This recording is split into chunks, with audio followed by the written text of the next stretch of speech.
Okay, so I'm here at the Fern Creek and Western Garden Railroad in Santa Cruz. This was sort of an unscheduled thing, but anytime I have a chance to come out here and visit with these guys and check out what they're up to, it's always a good thing.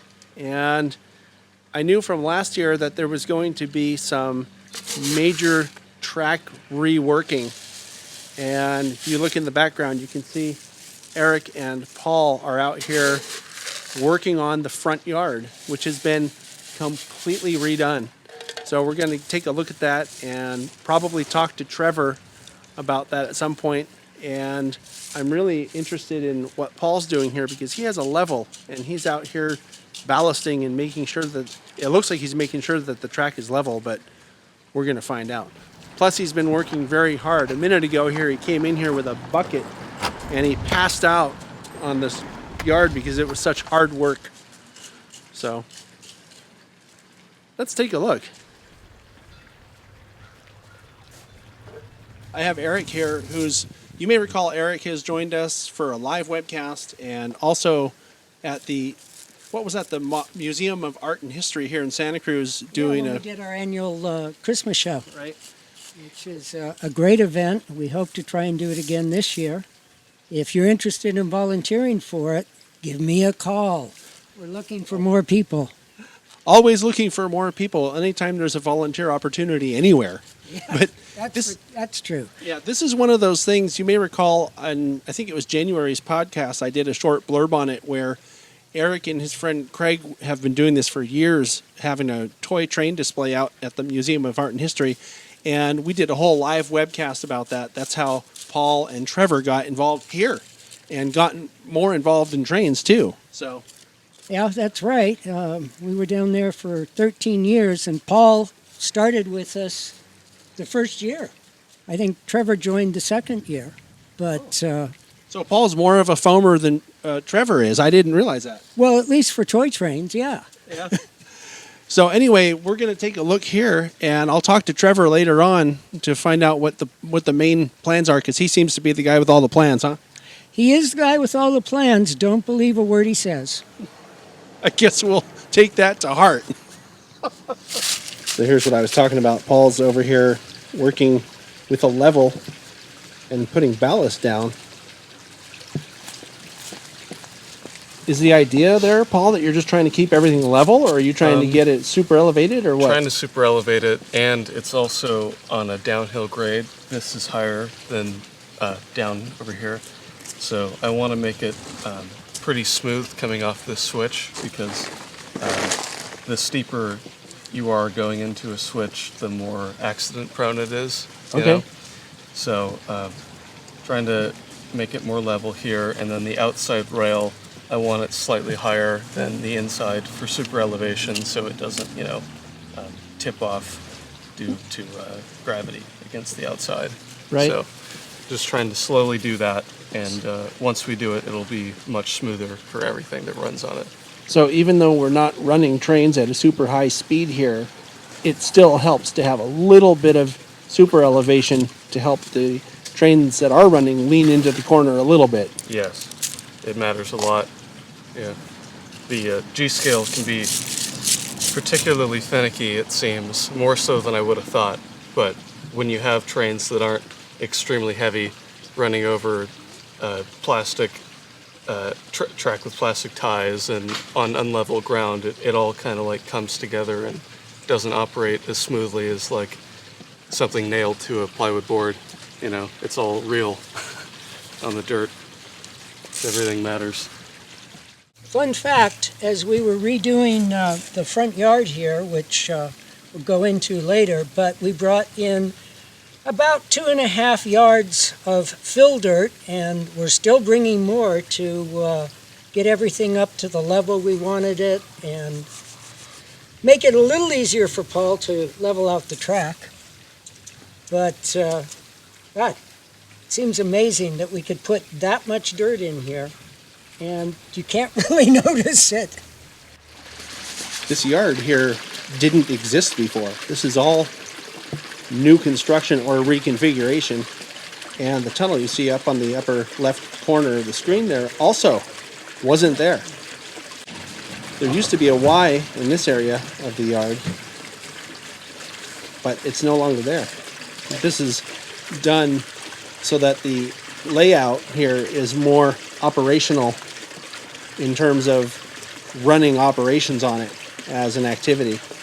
And just looking at how the yard is set up, I can see how that is exactly the case. And it's kind of cool because behind the camera here, there's a logging camp. And it goes to the backyard down the side over there. And the idea here is you can get logs from this area where the logging camp is, and there will be a shay working, or some geared engine working here, and it'll take the logs out to a yard in the backyard, which we'll look at in a minute, at which point one of the mainline engines can pick up the cut of logs and bring it to the front yard, where over here this fountain is. They'll be dumped into the log pond, and then the theory there is that they would be processed and dried here and put onto a little spur that doesn't exist yet, and the finished wood products would be picked up by another train and brought back to another town in the backyard named Ericksville. So that's just one example of how the operations may work here when it's all done.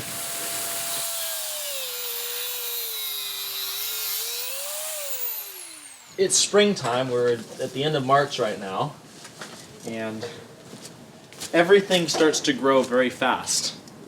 And I used to think for the longest time that trees looked good on a garden railroad when they were full and very bushy. And then I realized that trees in the natural world are very airy, and they don't look like that. They're very open looking, and so now that I've started trimming the trees to look like that, A, you can see the trains better, and B, the trees look a lot more realistic. And so I have hauled the better part of 3 bucket loads of brush out of just this little area back here, and I still have more to go. I trimmed every single tree in the front, and I'm working my way towards finishing every single tree in the back today. I've trimmed, oh gosh, the better part of like 10 trees just today, and it's only like 11:30. So, long ways to go, but they're in the front working on the track, and I'm back here trimming trees, so we should have the railroad looking pretty good in a fairly short order, hopefully. These are Dwarf Alberta spruce here. They tend to grow up and towards the sun, which is very nice for the plant to get sunlight, but not so great if you're trying to model a tree with heavy branches that are sagging down. So I tend to use bonsai wire to try to flatten the branches out, giving it a more realistic look. And eventually I'll take that wire off and the branches will be trained in that position, and then I'll have to come back the next season and do it again. Usually if you leave the bonsai wire for 4 to 6 months, it'll hold its shape. So maybe by July or so I'll be able to take all the wire off, and then we'll have a tree that's holding its shape and looking very nice. You'll also notice that there's a dead tree back there. Now that was wired from last year. You know, trees die in natural forests, so we leave them, and it actually kind of looks realistic. If we start getting too many dead trees, we have a really hot summer and a bunch of trees die, then we'll rip them out. But if they lose their needles like that and just look like branches, and we'll leave them, and it looks all good.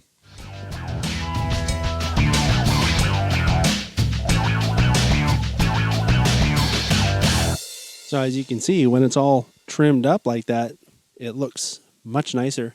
We were talking a little bit off camera here a minute ago about how just walking in here and looking before it was done, you may not notice, or you may just think, oh, it's just, a layout, whatever.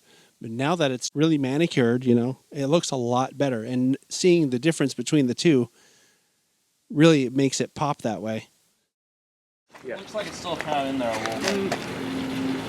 Oh, wait. Now it looks like it shifted a little bit direction-wise, although you could probably just fix it. Yeah, that's better. Now it's straight.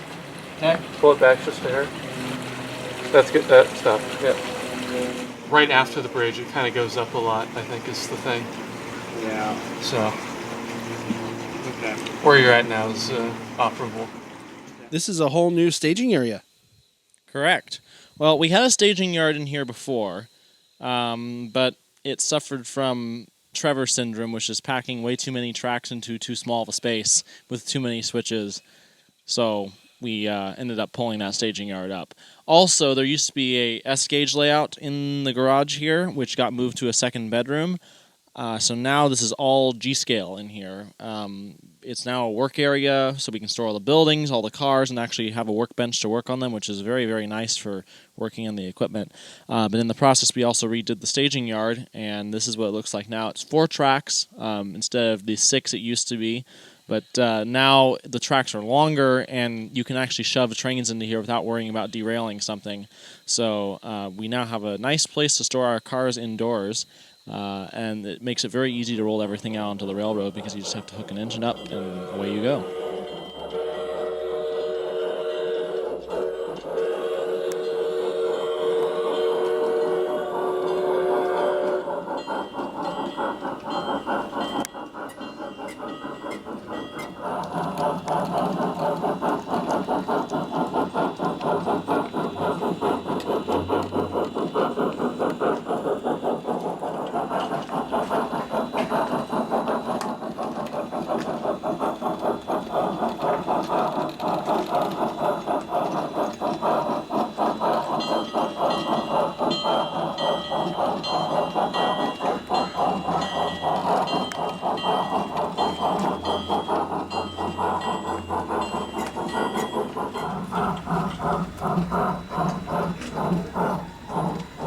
The whip bumped hard. It'll make it, but it doesn't like it. You want to get a clean run? See you for now.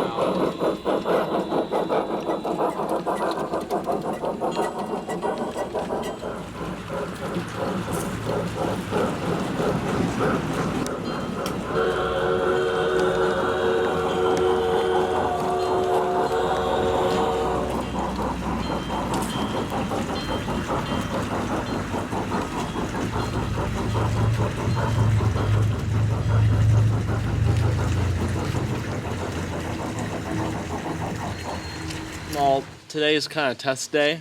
We're testing trains on our new track. And what better way to pick up defects in the track than when the cars derail or the engine derails? So that's exactly what we're doing today. And we're finding lots of problem areas that we need to fix.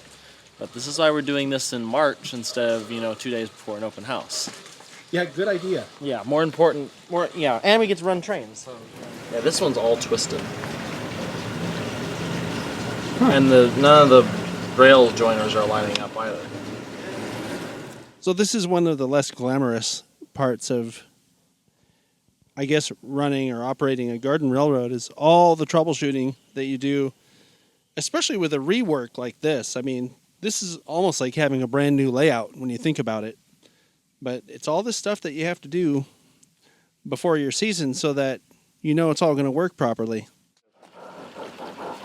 we're testing the station track now.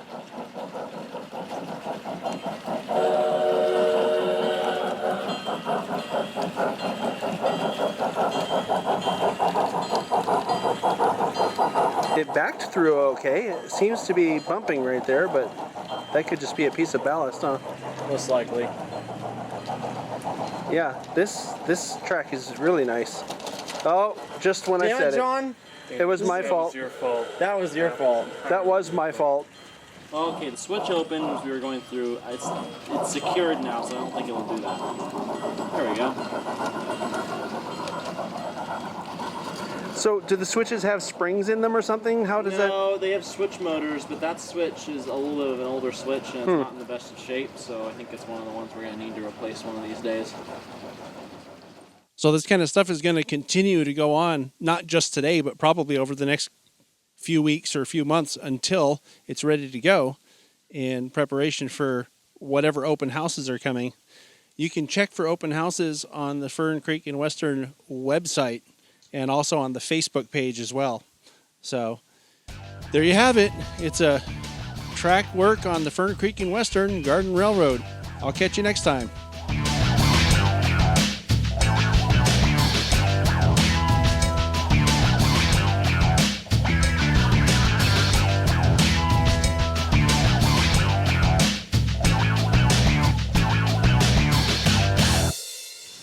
So So what happened when you fell with the bucket there?